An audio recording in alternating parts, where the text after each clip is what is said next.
안녕하세요. 오늘도 은혜로 충만한 복된 시간이 될 줄로 믿습니다. 쉽고도 정확하게 알차고 재미있게 하나님의 말씀을 가슴 깊이 새기는 시간, 소문난 성경교실의 이광선 목사입니다.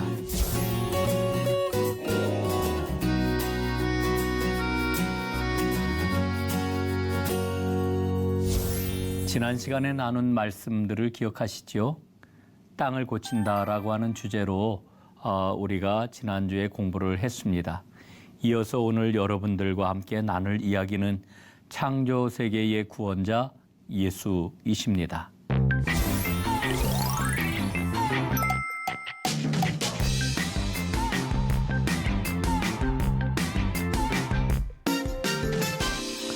오늘 여러분들과 함께 구원자 되시는 예수님에 대한 공부를 하기 전에 단어들을 몇 가지 좀 정리를 했으면 좋겠다 하는 그런 생각을 갖습니다.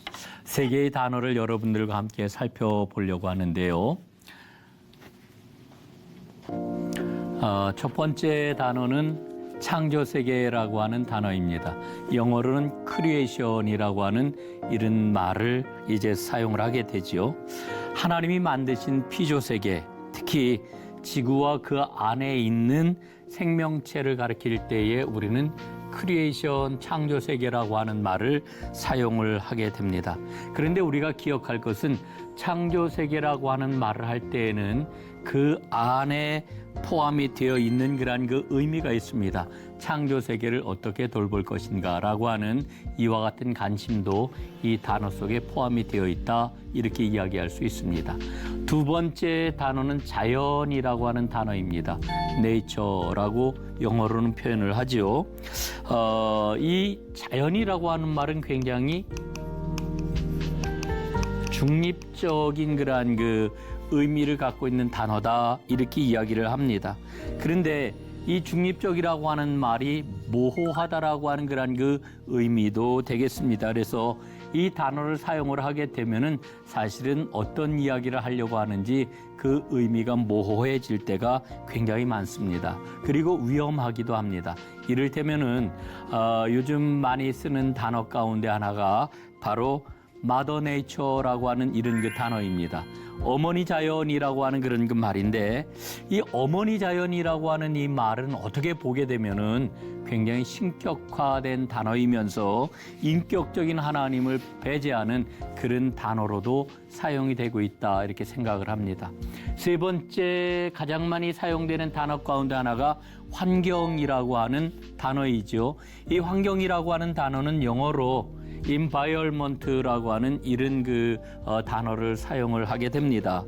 굉장히 널리 쓰이는 단어이지만 굉장히 큰 단점이 있습니다. 그게 뭐냐 하면은 인간 중심적인 단어라고 하는 그런 의미입니다. 그래서 인간을 중심에다가 놓고 인간을 설명하는 그러한 그 의미로 이 환경이라고 하는 단어를 사용을 합니다.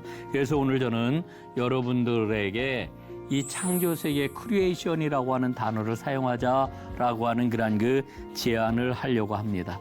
여러분, 우리가 살고 있는 이 세상은 인본주의가 얼마나 강하게 작동이 되고 있는지 모릅니다. 그러다 보니까 인격적인 하나님에 대한 믿음이 전반적으로 약화된 그런 세상에서 우리가 살고 있지 않습니까? 사람들은 이 세상이 우연히 자연적으로 생겨났다 생각하는 이 기계주의적인 그런 그 사고방식에 물들어 있습니다. 그래서 이 창조세계라고 하는 이 용어를 사용함으로 인해 가지고 세상이 하나님께 속하였다라고 하는 것을 우리는 끊임없이 고백을 해야 됩니다. 그리고 이 창조세계라고 하는 말을 통해 가지고 현 기후위기 상황의 문제를 신앙적으로 바르게 표현해내는 것이 굉장히 중요하다 하는 생각을 갖습니다. 그래서 저는 창조세계, 자연, 환경이라고 하는 이 세 단어 가운데 크리에이션, 창조세계라고 하는 말을 사용하자,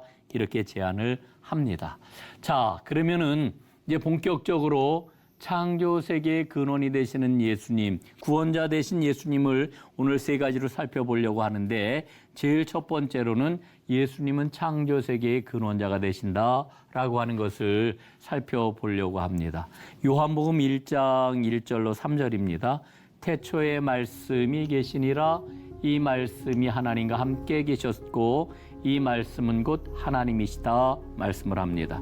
그가 태초에 하나님과 함께 계셨고 만물이 그로 말미암아 지은 바 되었으니 지은 것이 하나도 그가 없이는 된 것이 없느니라 이렇게 일러주고 있죠.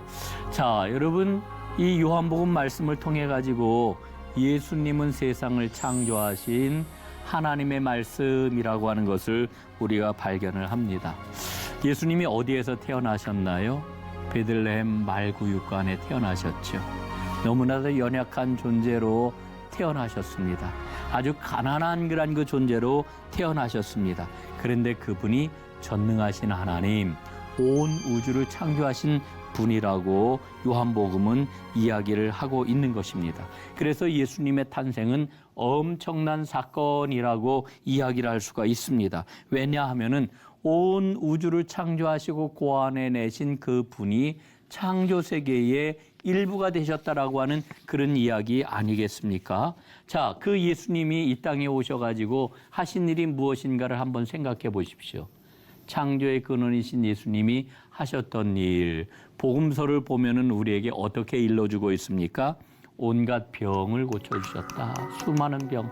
성경 옛날 성경에는 각색병을 고쳐주셨다 그랬는데 이제 이를테면은 혈루병도 고쳐주시고 나병도 고쳐주시고 손 마른 자의 손도 펴주시고 걷지 못하는 자를 걷게 해주시고 보지 못하는 자를 이제 보게 해주시고 열병에 들린 자의 열병을 고쳐주시고 또 그뿐만 아니라 예수님이 하셨던 일은 귀신들을 쫓아내셨습니다.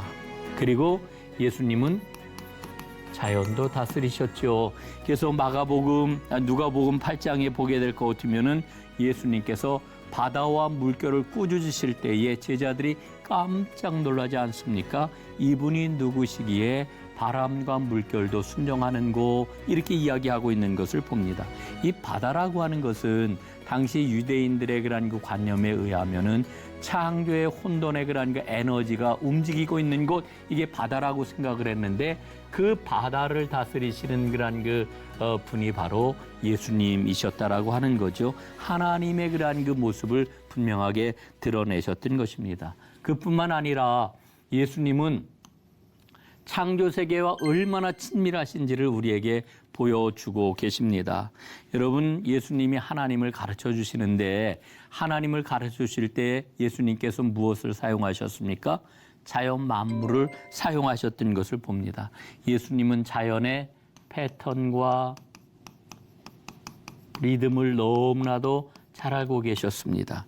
그래서 창조 세계를 가리키면서 하나님이 어떤 분이신지를 일러주고 있죠. 씨앗을 어떻게 뿌리는지, 어떻게 추수를 하는지, 공중 나는 새를 보라고 말씀을 하시고 들판의 꽃을 보여주시고 무화과 나무와 포도나무를 통해 가지고 하나님이 어떤 분이시냐라고 하는 것을 우리에게 일러주고 있는 것입니다. 창조 세계의 물질은 바로 하나님이 직접 지으신 것이기 때문에 예수님이 누구보다도 잘 알고 계셨던 겁니다. 그래서 예수님께서는 명령하셔요. 어떻게 명령하십니까? 창조 세계를 보고 배워라 이렇게 명령을 하셔요. 마태복음 6장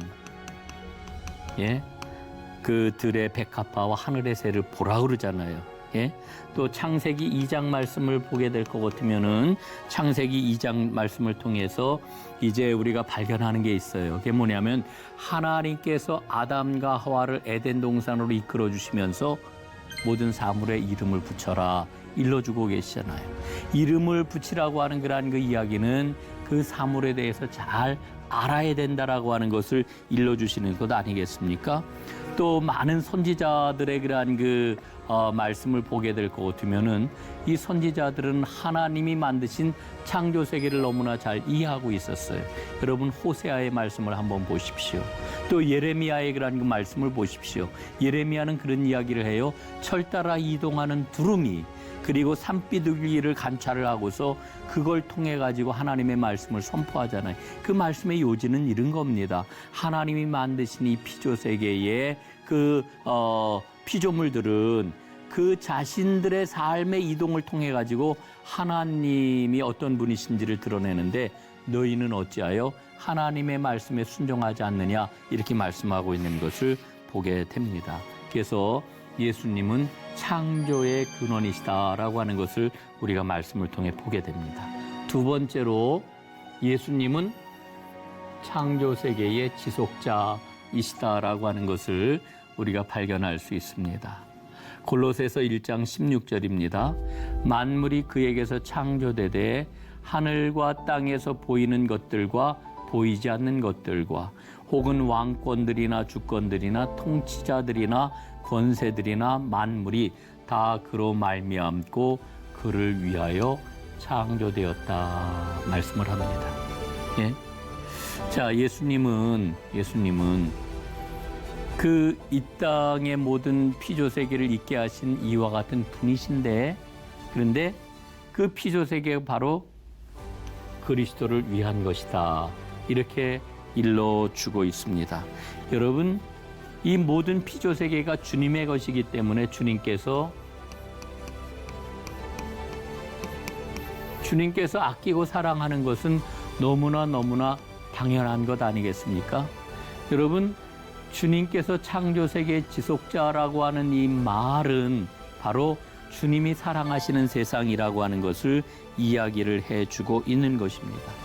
여러분, 그 예수님은 부재지주가 아니시라 정원사이십니다. 저는 잠언 말씀을 읽을 때 요즘 그런 은혜를 새로 깨달았는데요. 잠언 27장 23절 말씀에 보면은 이런 말씀이 나오잖아요. 내 양떼의 형편을 부지런히 살피며 내 소떼의 마음을 두라. 이 말씀은 주로 하나님의 일을 맡은 사람들, 특별히 목회자들에게 주는 말씀으로 이 말씀을 이해해 왔는데, 사실은 이 말씀 속에 우리 주님의 마음이 담겨 있구나라고 하는 것을 깨닫게 됩니다. 자, 그래서 우리는 이런 질문을 던져야 됩니다. 세계는 왜 존재하느냐? 예. 여러분, 이 세상이 왜 존재하는 겁니까? 이 창조 세계가 존재하는 그런 그 이유가 어디에 있습니까? 우리는 왜 지금 이곳에 지금 머물고 있습니까? 여러분, 분명한 것은 창조 세계의 목적이 있습니다. 그 목적이 뭐냐? 그 목적은 바로 예수님이시라고 성경은 일러주고 있습니다. 예. 골로새서 1장 17절 말씀에 보면은 만물이 그 안에 함께 섰다 이렇게 일러주고 있습니다. 예수님이 우주의 중심이시라는 거예요. 온 우주의 중심. 예? 우주를 지탱하는 분은 바로 예수님이시다. 이렇게 이야기를 하고 있는 겁니다. 창조의 시작점 예수시고요. 그리고 창조 세계의 지속점 예수님이시고요. 그리고 창조 세계의 완성도 예수님이십니다. 창조가 예수님으로부터 시작이 되었고 창조 세계가 예수님으로 말미암아 지금 지속되고 있고 창조의 완성도 예수님에게서 완성이 된다. 이렇게 이야기할 수가 있는 거죠. 여러분 한번 보십시오. 물이 끊임없이 순환하잖아요. 여러분 해류가 어떻게 움직이는지를 한번 보십시오. 온도가 어떻게 유지되는지 한번 보십시오. 여러분 상층부 대기의 그러한 그 두께가 어떻게 유지되는지 한번 보십시오. 이 모든 것들이 다 적절하게 섬세하게 유지가 됨으로 인해 가지고 생명이 살아갈 수 있는 길이 열리고 있는 거죠. 이걸 누가 지금 유지하고 있습니까? 성경은 예수님이 그 일을 하신다. 이렇게 우리에게 일러주고 있는 거죠. 그러므로 우리가 꼭 기억해야 될 게 있습니다. 그게 뭐냐 하면은 바로 이 유지를 하게 해주시는 지속자이신 예수님을 붙들게 될 때에 절망을 이겨낼 수가 있게 되는 겁니다. 지속자이신 예수님을 붙들 때 우리는 절망을 이겨낼 수가 있습니다. 그뿐만 아니라 지속자이신 그러한 그 예수님께서 우리에게 이 세계를 유지하는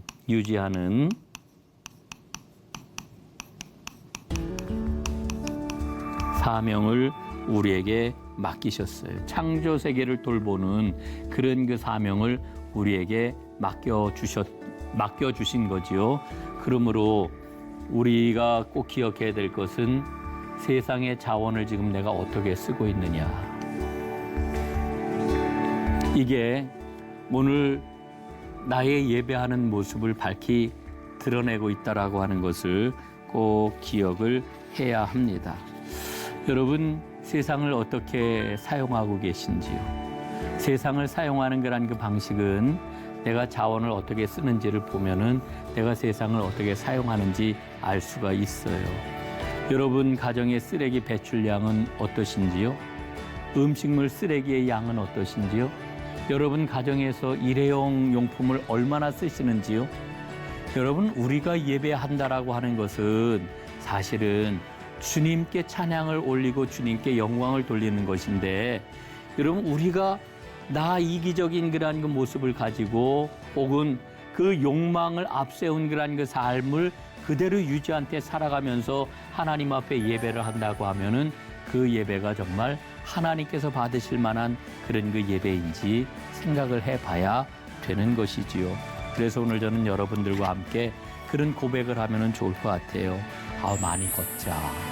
대중교통을 이용을 하자.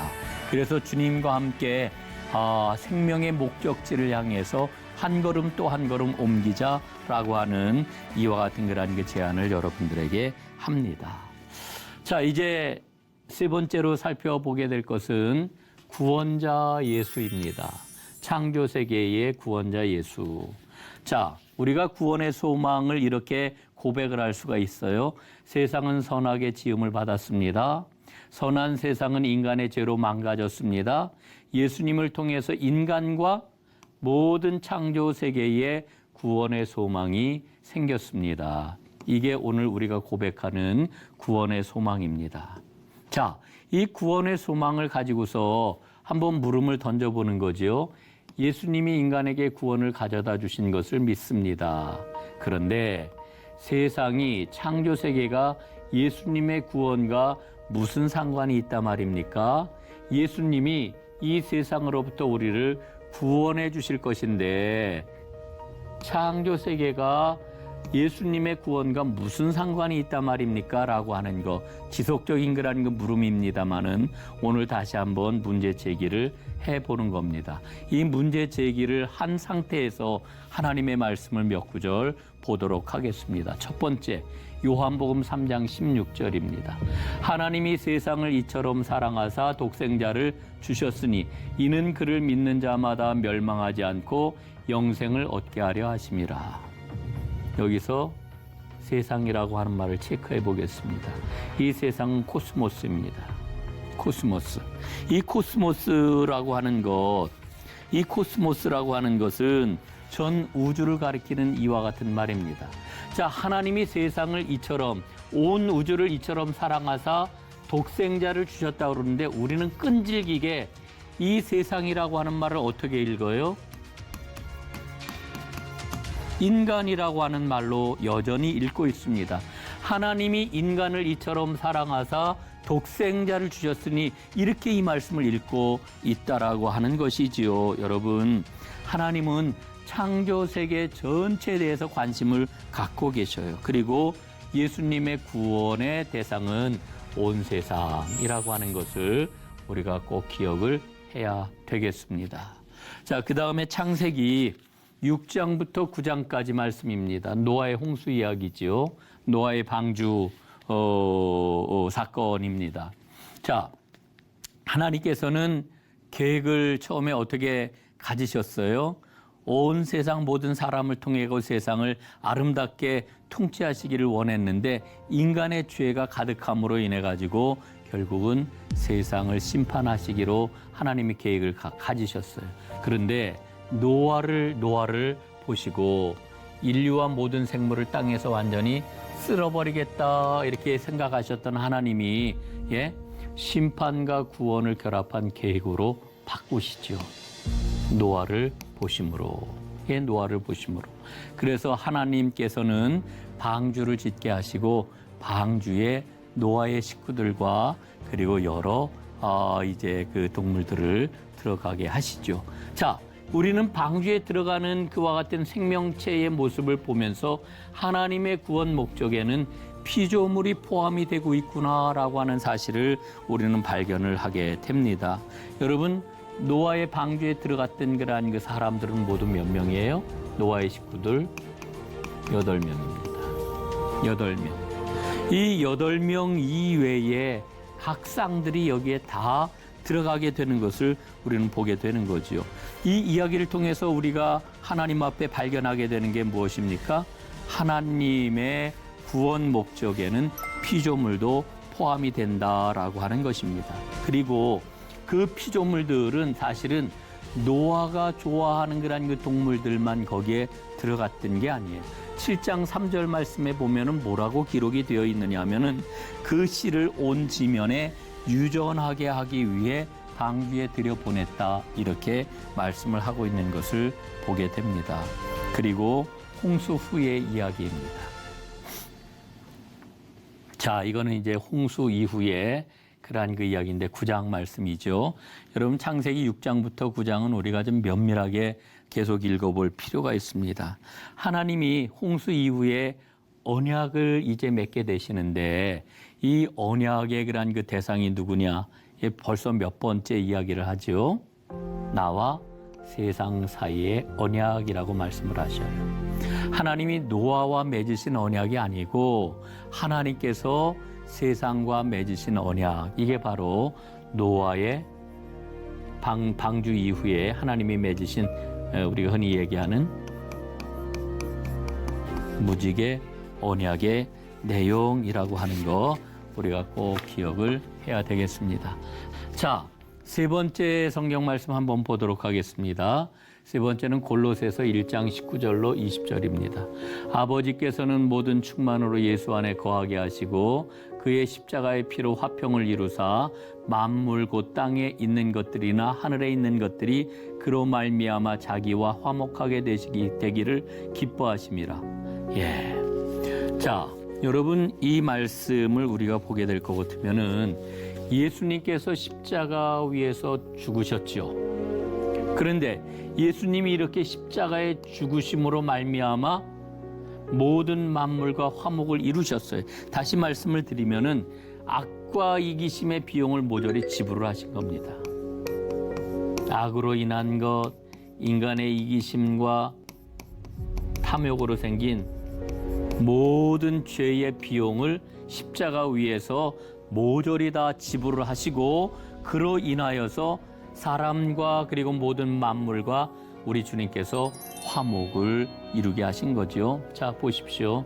십자가의 피로 화평을 이루시는데 만물이라고 그래요. 곧 땅에 있는 것들, 하늘에 있는 것들이라고 그래요. 이 인간이 아니에요. 인간만 이야기하는 게 아니다라고 하는 겁니다. 그래서 예수님의 십자가 죽음은 곧 모든 만물과 화목을 이루시는 이와 같은 일이었다라고 하는 거죠. 자, 이제 마지막으로 로마서 8장 19절부터 22절입니다. 피조물이 고대하는 것은 하나님의 아들들이 나타나는 것. 우리가 십자가 은혜로 하나님의 자녀가 되었듯이 창조 세계 역시 해방이 될 것입니다. 피조물들이 고대하는 것은 하나님의 아들들이 나타나는 거예요. 그래서 그들도 주님의 그 자유에 이제 참여하게 되는 것, 이게 피조물들이 고대하는 바라고 하는 것입니다. 자, 이제 여러분들과 마지막 한 가지 확인을 좀 하도록 하겠습니다.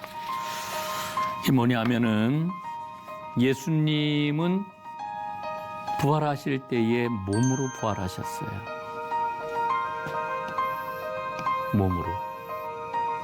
다시 사신 예수님은 영혼으로 부활하신 거 아니고요. 유령으로 부활하신 거 아니고요. 그건 환상도 아니었어요. 새로운 몸을 입은 예수님이 부활하셨어요. 물리적으로 다시 살아나셨어요. 몸으로 다시 사신 분이시다라고 하는 그런 그 이야기입니다. 이것은 우리에게 뭐를 일러줍니까? 부활하신 주님의 몸은 우리에게 물질적인 우주, 새 하늘과 새 땅에 대한 소망을 약속을 해주시는 증표라고 이야기할 수가 있는 거지요. 자, 오늘 여기까지 구원자 예수님에 대한 공부를 마치도록 하겠습니다.